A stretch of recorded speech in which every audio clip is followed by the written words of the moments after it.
Video को like करें, share करें, चैनल को सब्सक्राइब करें।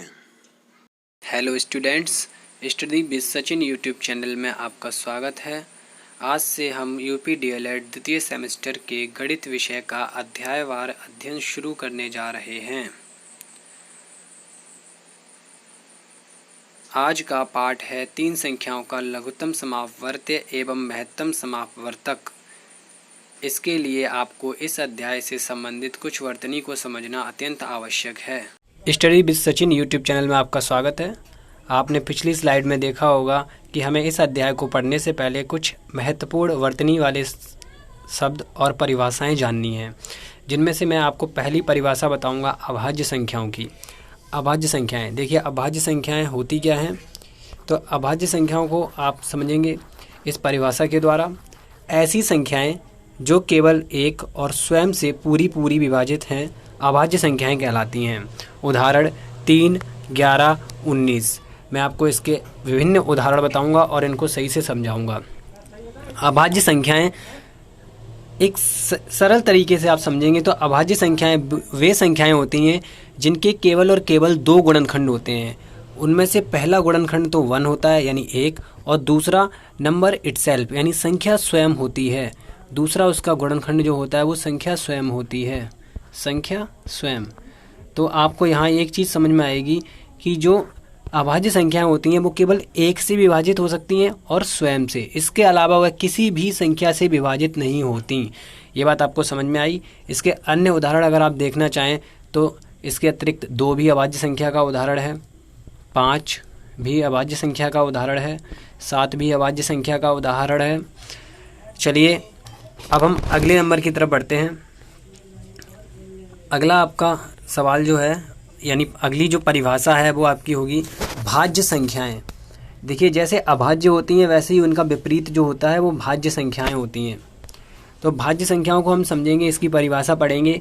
ऐसी संख्याएं जो केवल एक और स्वयं के अतिरिक्त, ऐसी संख्याएं जो एक और स्वयं के अतिरिक्त अन्य संख्या या संख्याओं से पूरी विभाजित होती हैं भाज्य संख्याएं कहलाती हैं। जैसे 4, 6, 8। अब भाज्य संख्याओं को यहाँ बहुत सरल तरीके से समझेंगे, जैसे अभाज्य को समझा था। भाज्य संख्याओं के आप सरल तरीके से समझिए तो भाज्य जो संख्याएं होती हैं उनके 2 से अधिक गुणनखंड होते हैं। कितने भी हो सकते हैं लेकिन 2 से अधिक ही होंगे। 2 से अधिक गुणनखंड होंगे अभाज्य संख्याओं के।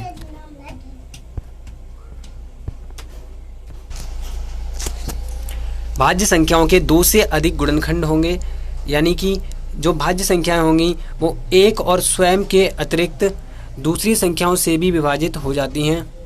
ठीक है, जो भाज्य संख्याएं होती हैं वो स्वयं और एक के अतिरिक्त अन्य संख्या या संख्याओं से भी विभाजित हो जाती हैं। आप यहाँ पे जैसे उदाहरण के तौर पे 4 दिया गया है तो 4 के जो गुणनखंड आप निकालेंगे वो होगा 1, 2 और 4 स्वयं, यानी ये 2 से अधिक गुणनखंड हैं। 4 जो होगी वो 1 से भी विभाजित होगी, 2 से भी विभाजित होगी और 4 से भी विभाजित होगी। तो 4 एक भाज्य संख्या है। ठीक है, आपको समझ में आ गया होगा। चलिए अगले क्वेश्चन की तरफ बढ़ते हैं, अगली परिभाषा की तरफ।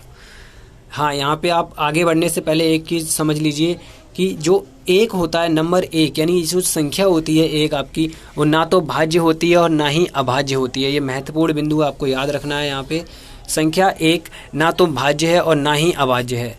इसी प्रकार एक और आपको महत्वपूर्ण बिंदु याद रखना है कि सबसे छोटी अभाज्य संख्या 2 है।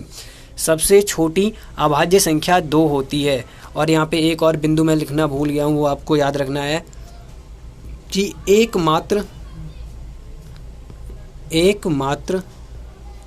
सम अभाज्य संख्या, सम अभाज्य, जो संख्या सम और अभाज्य दोनों है, एकमात्र सम अभाज्य संख्या जो आपकी है, सम अभाज्य संख्या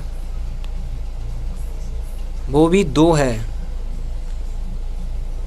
जो 2 है वो सबसे छोटी अभाज्य संख्या होती है और एकमात्र सम अभाज्य संख्या होती है। ये बात आपको समझ में आ गई होगी, ये आप पॉइंट नोट कर लीजिएगा। चलिए अगली परिभाषा की तरफ बढ़ते हैं। ये हमारी जो परिभाषा है वो है समापवर्त्य। वह संख्या अथवा व्यंजक जो दो या दो से अधिक संख्याओं अथवा व्यंजकों में प्रत्येक द्वारा पूर्णतः विभाजित हो जाता है, यहाँ पे ही लिख गया है गलती से, हो जाता है, दी हुई संख्याओं अथवा व्यंजकों का समापवर्त कहलाता है। यहाँ पे आप देखिए ये कहा जा रहा है आपसे कि समापवर्त जो होता है, समापवर्त को सबसे पहले आप ये समझिए कि इंग्लिश में हम कहते हैं मल्टीपल, कॉमन मल्टीपल, ठीक है। समापवर्त को इंग्लिश में हम कहते हैं कॉमन मल्टीपल यानी गुणज, ठीक है, मल्टीपल। तो ये जो समापवर्त है आपका, ये जो दी हुई संख्याओं से पूरा पूरा विभाजित हो जाएगा, एक संख्या दी गई हो या संख्याओं का समूह हो जिनका हम समापवर्त ले रहे हैं, उनसे ये पूरा पूरा विभाजित हो जाएगा, यही आपको याद रखना है। इसका प्रयोग आपका लासापा में यानी एलसीएम में होता है, जिसको हम नीचे पढ़ेंगे लघुत्तम समापवर्त। वह छोटी से छोटी संख्या या बीजीय व्यंजक जो दो या दो से अधिक दी हुई संख्याओं अथवा बीजीय व्यंजकों में से प्रत्येक के द्वारा पूर्णतः विभाजित हो जाए तो वह संख्याओं का लघुत्तम समापवर्त कहलाएगा, ठीक है। आपको ये बात ऊपर वाले जो मैंने परिभाषा ये समझाई थी, इससे थोड़ी समझ में आई होगी। देखिए मैं आपको एक उदाहरण के तौर पे समझाऊंगा यहाँ पे इसको। देखिए सपोज़ कीजिए यहाँ पे आप मान लीजिए कि 2 और 4 हमने 2 नंबर लिए, ठीक है। तो इनका जो कॉमन मल्टीपल आएगा, अब दोनों में कॉमन मल्टीपल कितने आएंगे, बहुत सारे कॉमन मल्टीपल जो है। अब आप यहाँ पे अगर हम देखें 2 का पहाड़ा अगर हम लिखें यहाँ पे 2 का पहाड़ा लिखें तो 2 एकम 2, 2 दूनी 4, 2 तिया 6, 2 चौके 8। ऐसे ही अगर हम 4 का पहाड़ा लिखें तो 4 एकम 4, 4 दूनी 8, 4 तिया 12। तो ऐसे ही देखिए आप इन दोनों में 4 भी कॉमन आ रहा है, 8 भी कॉमन आ रहा है, तो ये इनके समापवर्त हैं। लेकिन अगर आपसे पूछा जाए लघुत्तम समापवर्त यानी लीस्ट कॉमन मल्टीपल, सबसे छोटा लघुत्तम मतलब इनमें से जो कॉमन नंबर आ रहा है दोनों की टेबल में, दोनों के पहाड़ों में, दोनों के गुर्जों में, ठीक है, उनमें सबसे छोटा लिखा जाता है लासा में। एलसीएम में जब भी हम कोई भी मल्टीपल लेते हैं कॉमन वाला, तो वो सबसे छोटा यानी सबसे पहले आने वाला होना चाहिए। ये बच्चों को जो हम सिखाते हैं तो इसी वे में, इसी तरीके से सिखाते हैं। आप छोटे छोटे उसमें नंबर दे रखे होते हैं, जैसे आपको दे दिया 4 और 5, तो 4 का पहाड़ा आप पूरा लिखेंगे, ठीक है, इस प्रकार 4 तिया 12, 4 चौको 16, 4 पंचे 20, 4 छीं 24। और फिर 5 का पहाड़ा लिखेंगे नीचे, 5 एकम 5, 5 दूनी 10, 5 तिया 15, 5 चौको 20 और 5 पंचे 25। वहाँ तक देख लीजिए आप कि जहाँ तक उनमें पहला लघुत्तम पूछा जाएगा, एलसीएम पूछा जाएगा। लघुत्तम समापवर्त का मतलब होता है एलसीएम। ये आप लोगों ने बहुत अच्छे से सुना होगा। एलसीएम इसका मतलब होता है यानी लीस्ट, और लीस्ट का मतलब होता है सबसे छोटा। तो इनमें से सबसे छोटा जो मल्टीपल कॉमन आ रहा है वो 20 है। आगे और भी मल्टीपल कॉमन आएंगे लेकिन वो 20 से बड़े होंगे, क्योंकि आप देख रहे हैं कि जो पहाड़ा है, जो टेबल है, वो आगे बढ़ता जा रहा है। इसलिए आपको ये विधि भी याद रखनी है और आपको ये समझ में आ गया होगा कि लघुत्तम समापवर्त यानी एलसीएम होता क्या है आखिर। चलिए अगली परिभाषा की तरफ बढ़ते हैं। अपवर्तक। अभी आपने देखा था अपवर्त्य, अब देखेंगे अपवर्तक। आपको ये हिंदी के टर्म है, याद रखने हैं, और इनकी इंग्लिश याद रखेंगे तो आपको बहुत ज़्यादा इस बारे में कन्फ्यूजन जो होगी वो क्लियर हो जाएगी। पीछे मैंने अपवर्त्य बताया था, उसकी आप इंग्लिश याद रखिए मल्टीपल, और अभी मैं अपवर्तक बता रहा हूँ अपवर्तक। तो इसको इंग्लिश में अगर हम देखें तो क्या कहेंगे, अपवर्तक को हम कहेंगे फैक्टर, ठीक है, फैक्टर। और फैक्टर को आप सब लोग जानते हैं, एक दूसरा हिंदी शब्द है गुणनखंड। फैक्टर को हम लोग कहते हैं गुणनखंड, ठीक है। तो अपवर्तक मतलब होता है फैक्टर। तो अपवर्तक की परिभाषा यहाँ पे देखते हैं हम। आप इसका स्क्रीनशॉट ले लीजिए ताकि आपको इसकी इंग्लिश याद रहेगी। अपवर्तक की परिभाषा देखते हैं। अपवर्तक का अर्थ होता है विभाजक। देखिए यहाँ पे लिखा भी है विभाजक यानी फैक्टर, अर्थात जिन संख्याओं से कोई संख्या पूरी विभाजित होती है। यहाँ पे देखिए पूरी परिभाषा नहीं लिखी है, इसको हम ऐसे कहेंगे, अपवर्तक का अर्थ होता है विभाजक, अर्थात जिन संख्याओं से कोई भी संख्या पूरी विभाजित होती है वह उसके अपवर्तक होते हैं। तो किसी भी संख्या के अपवर्तक ज़्यादा भी हो सकते हैं एक से, और देखो एक का अपवर्तक जो होगा वो एक ही होगा, बाकी सभी संख्याओं के अपवर्तक एक से ज़्यादा होते हैं, ठीक है। संख्या स्वयं तक उसके अपवर्तक होते हैं वो आपको निकालने पड़ते हैं, फैक्टर जो होते हैं हमें करने पड़ते हैं, ठीक है। जैसे यहाँ पे उदाहरण के लिए देखिए 12 के अपवर्तक लिखे हैं। 12 तक आने वाली ये संख्याएं हैं, क्योंकि 12 से बड़ी संख्या कोई भी ऐसी नहीं होगी जो 12 को पूरी विभाजित कर दे। 12 से छोटे ही नंबर होंगे और 12 खुद होगा एक। तो 12 में 1 से भाग चला जाएगा, 2 से भी चला जाएगा, 3 से भी चला जाएगा, 4 और 6 और 12 से भी चला जाएगा। तो आपको समझ में आ रहा होगा ये 12 के फैक्टर हैं, ठीक है, अपवर्तक हैं, गुणनखंड हैं, विभाजक हैं। यहाँ पे एक अगला टर्म आ रहा है, अगला एक पद आ रहा है महत्तम समावर्तक। महत्तम समावर्तक का मतलब होता है हाईएस्ट, जो मैं लिख रहा हूँ इसका आपको पूरा वो स्क्रीनशॉट लेना है। हाईएस्ट कॉमन फैक्टर, ठीक है, हाईएस्ट कॉमन फैक्टर। तो ये इसका शॉर्ट फॉर्म हो गया HCF, हाईएस्ट कॉमन फैक्टर, यानी मासा, महत्तम समावर्तक। इसी को मासा बोलते हैं हिंदी में, मासा पा जो लिखा रहता है मासा, और यही होता है आपका HCF, और इसी को हम बोलते हैं महत्तम समावर्तक और हाईएस्ट कॉमन फैक्टर। देखिए अब इसकी आपको परिभाषा, इसकी फुल फॉर्म से पता चल रहा होगा। हाईएस्ट मतलब सबसे बड़ा, कॉमन मतलब जो दोनों में समान हो, जितने भी नंबर्स दिए जा रहे हैं आपको उनमें समान हो, और फैक्टर मतलब गुणनखंड या अपवर्तक, ठीक है। तो यहाँ से हम मासापा को समझेंगे तो ये आपका आएगा महत्तम समावर्तक जो लिखा हुआ है, इसकी परिभाषा होती है उस बड़ी से बड़ी संख्या को जो प्रत्येक संख्या को पूर्णतः विभाजित करे, दी हुई संख्याओं का महत्तम समावर्तक कहते हैं। आपको यहाँ एक बात समझ में आएगी, उस बड़ी से बड़ी संख्या को, देखिए हम बड़ी से बड़ी संख्या निकाल रहे हैं, महत्तम समावर्तक, हाईएस्ट कॉमन फैक्टर, जो दी हुई संख्या या संख्याओं को पूरा विभाजित कर दे, वह बड़ी से बड़ी संख्या जो दी हुई संख्या या संख्याओं को पूरा विभाजित कर दे, तो उन संख्याओं का महत्तम समावर्तक कहलाती है। उदाहरण के तौर पे देखिए, आपसे अगर कहा जाए कि 8 और 10 इनका मासा ज्ञात कीजिए, महत्तम समावर्तक ज्ञात कीजिए, तो आप क्या करेंगे, आप देखेंगे 8 के गुणनखंड, हम लिखेंगे 8 के गुणनखंड, 1 का भाग 8 में जाएगा, 2 का भी जाएगा, 3 का नहीं जाएगा उसको छोड़ दीजिए, 4 का जाएगा, 5 का नहीं जाएगा, 6 का नहीं जाएगा, फिर 8 का जाएगा, ठीक है। अब 10 में 1 का जाएगा, 2 का जाएगा, 5 का जाएगा और स्वयं 10 का जाएगा। अब आप यहाँ देखेंगे कि सबसे बड़ा कॉमन फैक्टर यहाँ कौन सा है। ये जो फैक्टर हमने यहाँ पे लिखे हैं इनमें सबसे बड़ा कॉमन फैक्टर कौन सा है, तो ये आपका आ रहा है 2। तो इन दोनों संख्याओं का जो मासा निकल के आएगा वो होगा 2, ठीक है, मासा जो निकल के आएगा वो होगा 2। इसी तरह हम इसको समझेंगे और आगे आने वाले सवालों में इनकी अलग अलग विधियाँ होती हैं निकालने की, उन विधियों को भी समझेंगे, ठीक है। चलिए आगे बढ़ते हैं।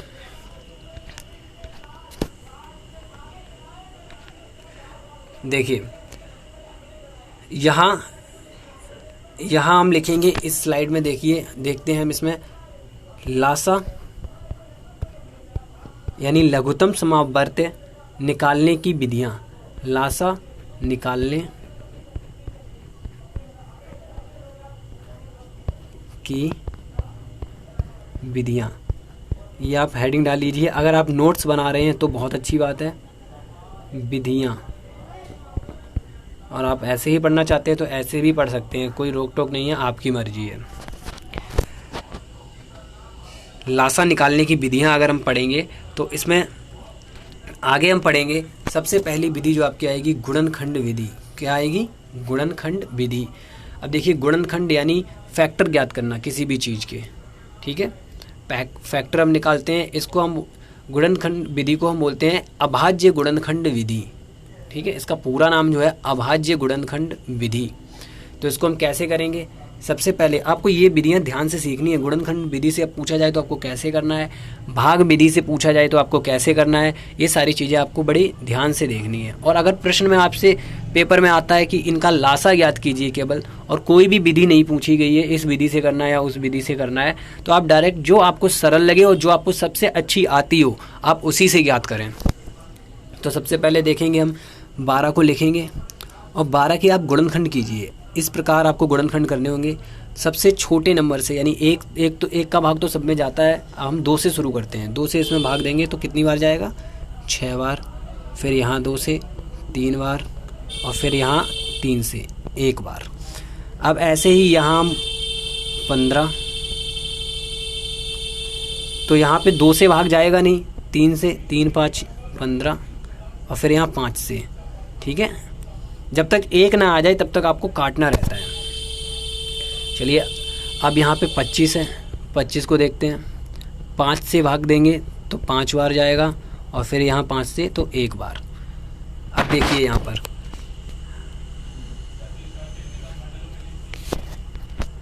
जो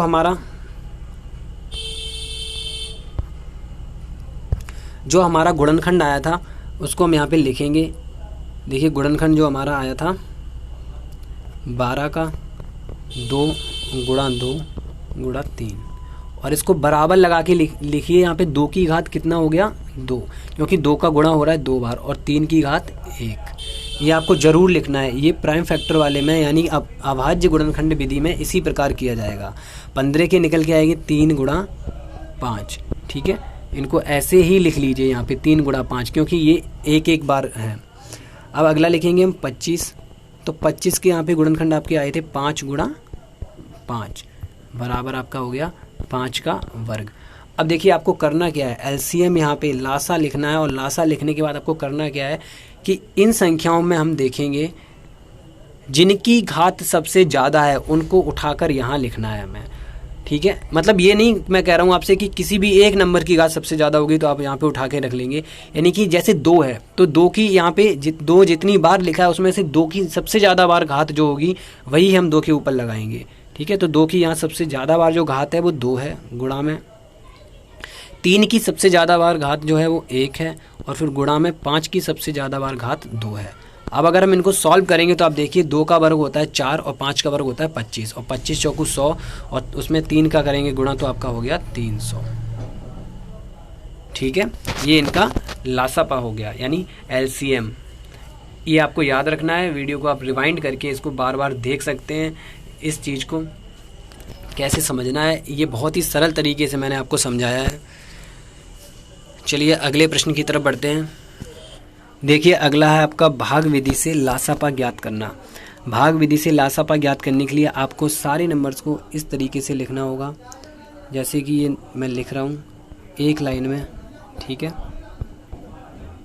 फिर एक लाइन खींच के इनको एक ऐसे नंबर से छोटे ऐसे नंबर से डिवाइड करें जो इनमें से कम एक को तो पूरा विभाजित करे। तो हम यहाँ शुरुआत करते हैं 2 से, क्योंकि 1 का भाग यानी 1 का जो भाग है वो तो सब में ही चला जाता है। तो 2 से शुरू करते हैं। तो 36 में 2 का भाग 18 बार जाएगा, 24 में 12 बार जाएगा और 20 में 10 बार जाएगा।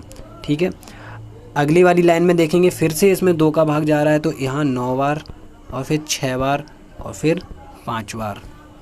यहाँ पे 2 का भाग 1 बार और जाएगा। 9 में नहीं जाएगा तो उसको वैसे ही लिख लेते हैं। लासा ज्ञात करते समय ये आपको ज़रूर ध्यान रखना है कि जिसमें भाग ना जाए उसको वैसे ही उतार लें। फिर 3 और यहाँ 5 में नहीं जाएगा तो इसको भी ऐसे ही लिख लेते हैं। अब देखिए यहाँ हमारे पास आया, अब यहाँ फिर से 2 का भाग देंगे तो ये आपके पास जो नंबर आएगा निकल के, सॉरी 2 का नहीं देंगे, इसको नंबर को एक बार ऊपर लिख लेते हैं यहाँ पे 9 3 5।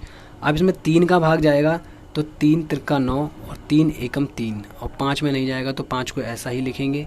फिर 3 से एक बार और 5 को ऐसे ही लिखेंगे। फिर 5 से तो 1 1 1, जब तक 1 ना आ जाए तब तक आपको इसी प्रकार इनको भाग दे के काटते जाना है। ठीक है, अब यहाँ पे हम गुणनखंड देखते हैं। 2 3 बार आया है और 3 2 बार आया है और 5। अब लासा निकालने के लिए इसके बाद वाला जो पद है, इसके बाद वाला स्टेप है, आप उस स्टेप में आप क्या करेंगे, देखिए आप इनको ऐसे लिखिए। जो 2 था आपका, यहाँ पे आप लिखेंगे लासा बराबर 2 आपका 3 बार आया था, उसको 3 बार गुणा में आपको लिखना है। 3 जो था वो 2 बार आया था तो उसको 2 बार गुणा में लिखना है, और फिर 5 आया था। इन सब का गुणा कीजिए। 2 दूनी 4 दूनी 8 तिया 24 24 तिया 72 और 72 पंचे आपका होता है 70 पंचे आपका होता है 7 पंचे 350 और 2 पंचे 10 360। ठीक है, तो यहाँ आपका इन तीनों संख्याओं का लासा जो निकल के आया वो 360 आया। उम्मीद करता हूँ आपको ये समझ में आया होगा। और आपको अगर वीडियो समझ में आ रहा है, जो भी मैं सवाल बता रहा हूँ और जो भी परिभाषाएं आपको बताई हैं समझ में आ रहा है, तो प्लीज़ चैनल को सब्सक्राइब करें और वीडियो को ज़्यादा से ज़्यादा लोगों तक शेयर करें, ताकि बहुत से आपके दोस्त इस वीडियो को देख सकें। चलिए अगले सवाल की तरफ चलते हैं। यहाँ हम देखेंगे जो ये पहला सवाल लिखा है 24, 40 और 64 का मासा ज्ञात कीजिए, और विधि ऊपर लिखी है गुणनखंड विधि। अब हम यहाँ देखेंगे मासा निकालने की विधियाँ, महत्तम समावर्तक, हाईएस्ट कॉमन फैक्टर निकालने की विधियाँ देखेंगे। तो सबसे पहली विधि आपकी आती है गुणनखंड विधि। जो हमने लासा के लिए किया था हमें वही करना है इस बार, लेकिन हमें ध्यान देना है कुछ ज़रूरी चीज़ों पर, जो मैं आपको इस वीडियो में और इस सवाल में बताऊँगा। चलिए मासा निकालते हैं। यहाँ पर गुणनखंड विधि से मासा निकालने के लिए आपको सबसे पहले सभी नंबर्स के गुणनखंड काटने होंगे। तो 24 के गुणनखंड जैसे मैंने लासा वाले में बताए थे, सेम उसी तरह आपको गुणनखंड काटने हैं। तो आपका आएगा 2 दूनी 4 दूनी 8 तिया 24। ठीक है। देन हम देखेंगे यहाँ पर इसको 2 की घात 3 और 3 की घात 1। ठीक है। अब हम यहाँ पे लिखेंगे 40। तो 2 दूनी 4 दूनी 8 पंचे 40 बराबर में लिखेंगे 2 की घात 3 गुणा 5 की घात 1। अब अगला नंबर है आपका 64। 2 दूनी 4 दूनी 8 दूनी 16 दूनी 32 दूनी 64। ठीक है। यानी 2 की घात आपका कितना हो गया, काउंट करके देखिए 6 होगा। तो यहाँ पे सिंपल मासा यानी HCF, आप हिंदी में मासा भी लिख सकते हैं बराबर। अब आपको करना क्या है, आपको ये देखना है कि 2 की कितनी घात तीनों में कॉमन आ रही है, क्योंकि 2 ही एक ऐसा कॉमन मल्टीपल है जो तीनों संख्याओं में, कॉमन फैक्टर है जो तीनों संख्याओं में है। तो आप देखेंगे 2 की सबसे कम घात। ठीक है। आप यहाँ पे याद रखना है आपको 2 की सबसे कम घात। लासा में हम सबसे ज़्यादा वाली लेते थे, और मासा निकालते समय, महत्तम समावर्तक निकालते समय आपको सबसे कम वाली घात लेनी है, जितने भी नंबर कॉमन आते हैं उनकी। ठीक है। चलिए देखते हैं यहाँ 2 की घात 3 कॉमन आ रही है, और 2 की घात 3 का मान होता है 8। तो 8 इन तीनों नंबर्स का 24, 40 और 64 का मसपा है, यानी महत्तम समावर्तक है। ठीक है। आपको उम्मीद करता हूँ ये समझ में आया होगा सवाल। चलिए आगे बढ़ते हैं। देखिए अगली जो विधि है मासापा निकालने की, वो है भाग विधि। तो भाग विधि से मासा निकालना थोड़ा कठिन और बड़ा होता है, तो इसलिए हम यहाँ पे आपको समझाएंगे। तो आपको स्टेप बाय स्टेप यानी अच्छे तरीके से समझना है। ठीक है। चलिए शुरू करते हैं। तो मासापा निकालने की भाग विधि में हमें क्या करना होता है, सबसे पहले आप इनमें से दिए गए 3 नंबरों में से एक नंबर का दूसरे नंबर में भाग दें। किसी भी नंबर का, छोटे नंबर का बड़े में भाग देना है आपको। ठीक है। बस हम यहाँ से शुरू करते हैं 156 से। अगर हम भाग देंगे 156 का 221 में, तो आपको देखिए कितनी बार भाग जाएगा, एक बार। यहाँ आ गया आपका 156। इसको घटाइए, 11 में से 6 को घटाएंगे 5 बचेगा। फिर से यहाँ पे 11 हो गया, 11 में से 5 को घटाएंगे तो 6 बचेगा, यहाँ आएगा 0। अब जो 65 आया इसका भाग दिया जाएगा जिस नंबर से हमने यहाँ भाग दिया था उसमें, ऐसे लिखा जाएगा इसको। अब 65 का भाग दीजिए तो 2 बार भाग जाएगा, 65 दूनी होता है 130। ठीक है। यहाँ आपका जो बच रहा है वो है 6 और 2, यानी हो गया 26। अब अगले स्टेप में आपको फिर से वही करना है, इस 26 का भाग देना है आपको। यहाँ तक आप स्क्रीनशॉट ले लीजिए एक बार। इस 26 का आपको भाग देना है इस 65 में।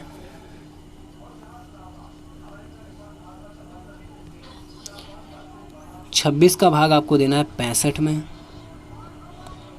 तो 26 दूने होता है 52। ठीक है। तो ये आपका आ गया 3, और यहाँ आपका बचेगा 1। अब इस 13 का भाग आपको करना है यहाँ दिए गए नंबर में, यानी 26 में।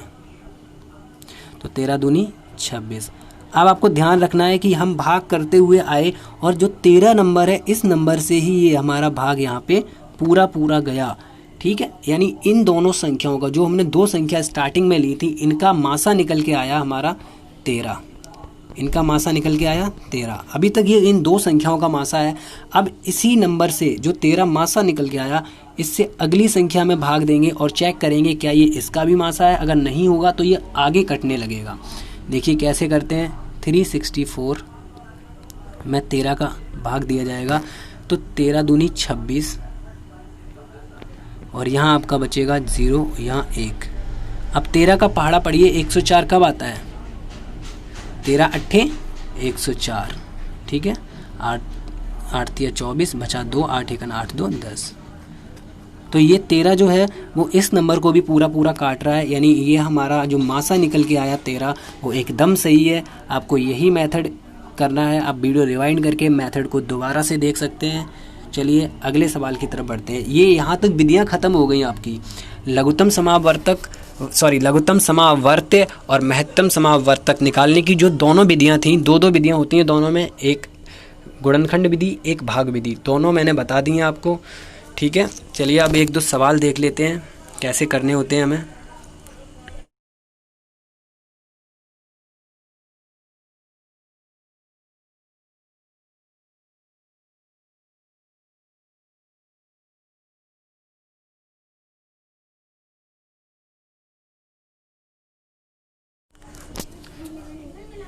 देखिए ये एक सवाल है जिसमें लिखा हुआ है 3 प्रकार के शरबत अलग अलग बर्तनों में भरे हैं जो कि 341, 372 और 403 लीटर हैं।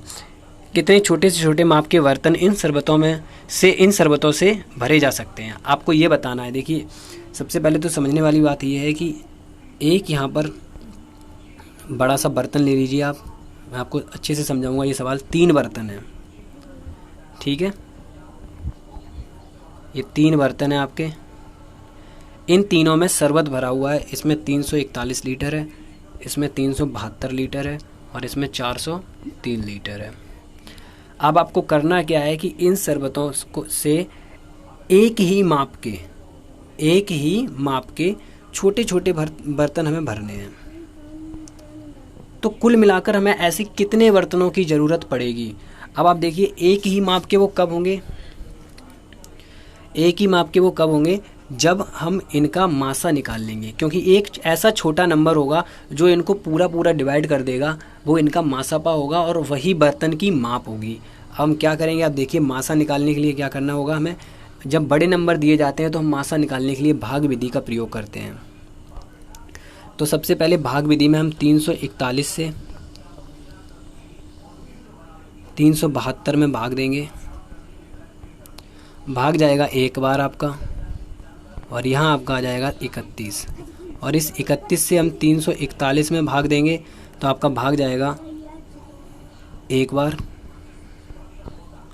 फिर 31 बचा, फिर से एक बार और भाग पूरा यहाँ पे डिवाइड हो गया। तो ये 31 जो है आपका मासा आ गया इन दो नंबर्स का ये आपका मासा आ गया। अब हमें इस 31 को चेक करना है क्या ये तीसरे नंबर का भी मासा है। तो इसके लिए हम 403 में 31 का भाग करेंगे। ये भाग 403 में जाएगा एक बार, यहाँ आपका बचा 9 और अगर हम यहाँ 3 है,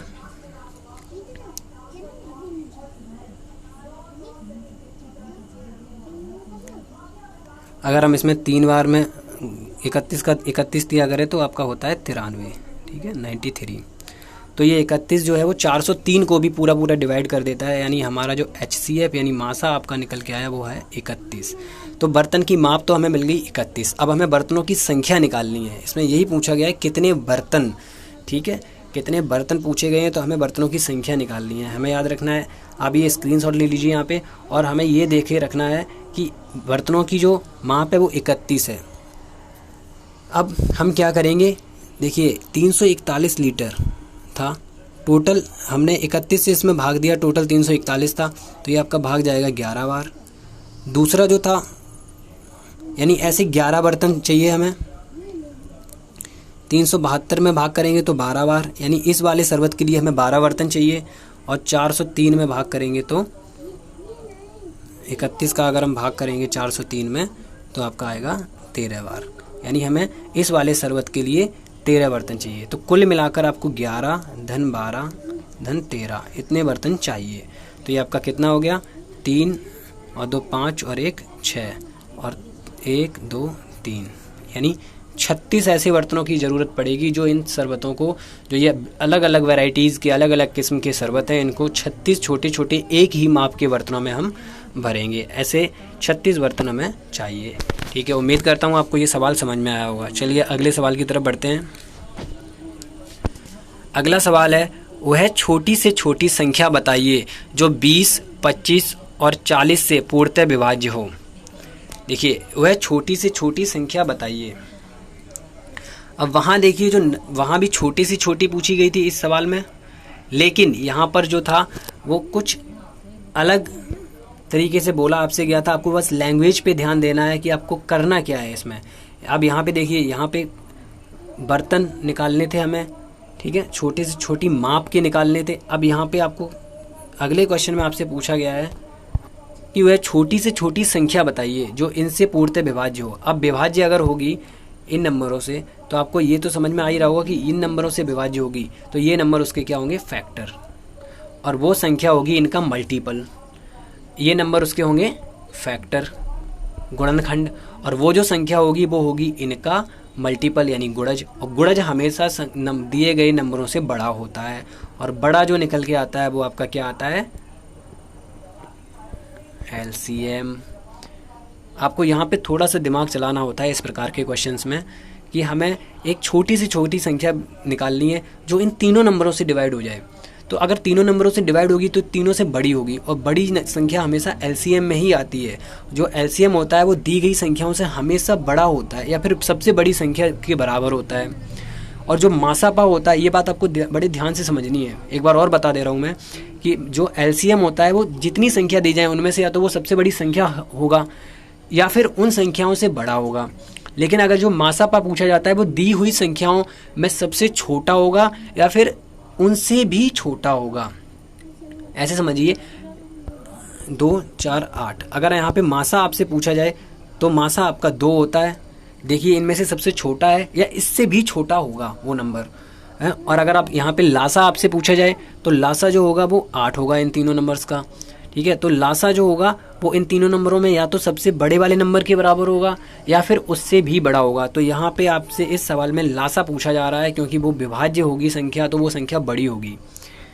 ठीक है, तो देखिए, लासा निकालने के लिए यहाँ पे कोई भी विधि आप प्रयोग कर सकते हैं। वह छोटी से छोटी संख्या बताइए जो 20, 25 और 40 से। तो हम यहाँ पे भाग विधि, जो लासा निकालने की भाग विधि थी, उसको प्रयोग करते हैं। यहाँ पे थोड़ा सा इसको इस तरफ लिखिए, 20, 25, 40। ठीक है, अब यहाँ पे 2 से हम डिवाइड करना शुरू करते हैं। 25 अगर 2 से नहीं कट रहा है तो 25 को आप वैसे ही लिखा रहने दीजिए। फिर 20 यानी 40 जो है वो 20 बार में कट जाएगा। फिर 2 से डिवाइड करेंगे तो 5 बार में, ये 5 और ये आपका 10। फिर 2 से डिवाइड करेंगे तो 5 नहीं कट रहा है, इसको ऐसे ही लिखा रहने दें। यहाँ 25 था, सॉरी, और ये 25 ऐसे लिख दें, और फिर उसके बाद 5। अब यहाँ देखिए 2 से डिवाइड नहीं होगा, अब होगा आपका 5 से डिवाइड। तो 5 से डिवाइड होने के बाद यहाँ 1 आ जाएगा, यहाँ 5 आ जाएगा और यहाँ पे भी 1 आ जाएगा। फिर यहाँ पे 5 से डिवाइड करेंगे तो 1, 1 और 1 आ गया। अब आपका जो एलसीएम निकल के आया, यानी जो एलसीएम होगा वही संख्या होगी जो क्वेश्चन में आपसे पूछी गई है। ये वाली जो एलसीएम निकल के आएगा तो वो आएगा आपका 2 गुणा 2 गुणा 2 गुणा 5 गुणा 5। तो ये जो संख्या निकल के आई आपकी 5 दूनी 10, 5 दूनी 10 और 10 दाई 100 दूनी 200। तो 200 वह छोटी से छोटी संख्या होगी वो जो इन तीनों नंबरों से पूर्णतः विभाजित हो जाएगी। इससे छोटी ऐसी कोई संख्या नहीं होगी जो इन तीनों नंबरों से पूर्णतः विभाजित हो। ठीक है, उम्मीद करता हूँ आपको ये सवाल समझ में आया होगा। चलिए, आज का ये जो टॉपिक था जो मैंने आपको पढ़ाया, लासा और मासा, जो सेकंड सेमेस्टर से है आपके 3 संख्याओं का लासा और मासा, डीएलएड के सेकंड सेमेस्टर का, ये यहाँ पे ख़त्म हुआ। आपको इससे संबंधित कोई भी क्वेश्चन आपको पूछना है या फिर कोई समस्या आ रही है आपको, ठीक है, तो आप मुझे व्हाट्सअप नंबर पर मेरे पे पूछ सकते हैं। बाकी जो आपको स्क्रीन पर स्लाइड दिख रही है इसमें पूरा लिखा हुआ है, उसमें नंबर भी दिया गया है। आपका वीडियो देखने के लिए बहुत बहुत धन्यवाद। आपका दिन शुभ हो।